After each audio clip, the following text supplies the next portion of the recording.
So, today I will speak about spiritual surrender, what it is, how we do it, and I will also speak about the 3 steps of acting spiritually. So, spiritual surrender.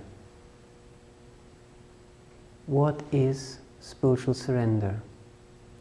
First of all, what is surrender? Surrender means to relinquish control of or possession of, to give up for something else. That is surrender. Say, a dishonest politician accepts a bribe of $1 million. He surrenders his conscience in favor of the bribe of $1 million. That is surrender. To give up for something else. A small child wants to stay awake, wants to stay up, resists going to sleep, wants to stay up, wants to stay up. Finally, the child surrenders its will to stay up and lies in the arms and the lap of mom. Surrender. It surrenders finally. Surrenders its will to stay up and finally surrenders into the arms of the mother. That is surrender, to give up for something else. Now, what is spiritual surrender? Spiritual surrender is when we relinquish our small I, our ego, with all its thoughts, all its desires, giving that up and offering it, offering ourselves to the divine, to the infinite consciousness. That is spiritual surrender. A person who surrenders spiritually will think and will feel, I give my mind, my thoughts, my feelings, my aspirations. I give it up and I offer myself to the divine, to the infinite consciousness. That ideation, that state of mind is spiritual surrender.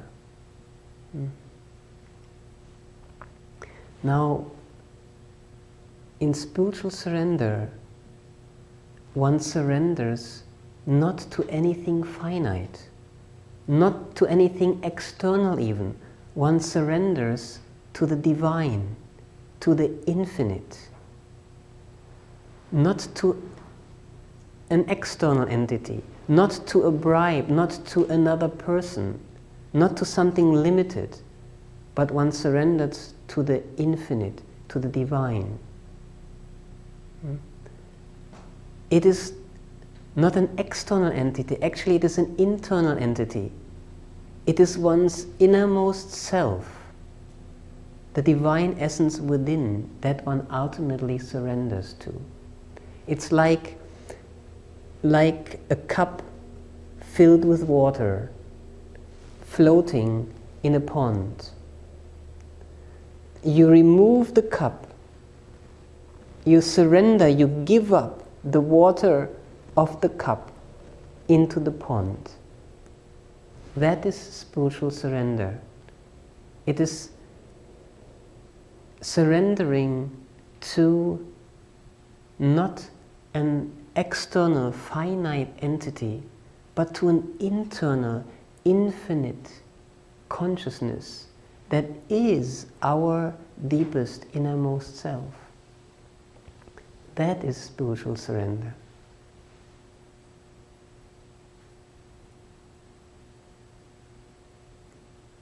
So there's a big difference between ordinary, worldly, external surrender and a spiritual surrender.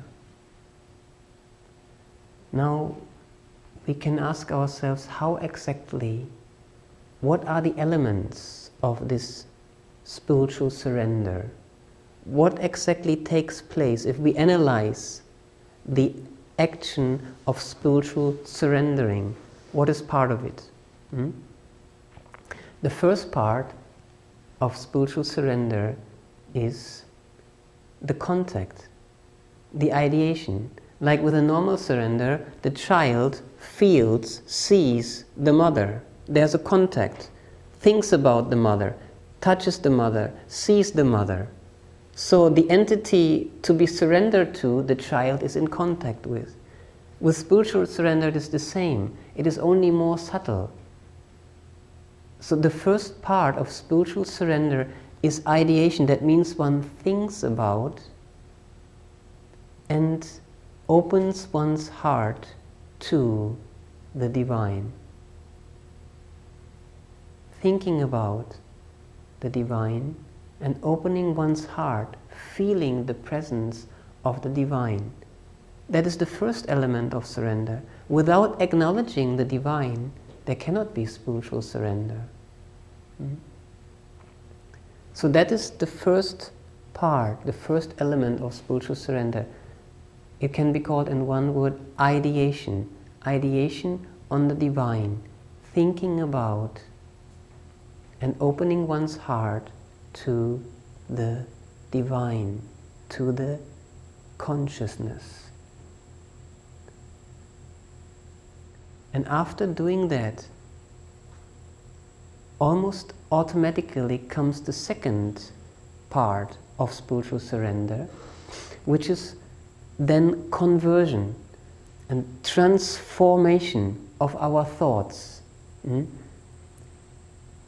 We are thinking about something, we are worrying about some family affairs, family matters, we are thinking about our work, different projects, we are thinking about all these things. Then we want to spiritually surrender. How we do it? First we then think about the divine. Open our heart to the divine, and then convert our thoughts towards the divine. Instead of thinking about our worries and preoccupations and so many other thoughts about limited things, we direct our thoughts, we convert our thoughts towards the thoughts of the divine. That is the second element of spiritual surrender.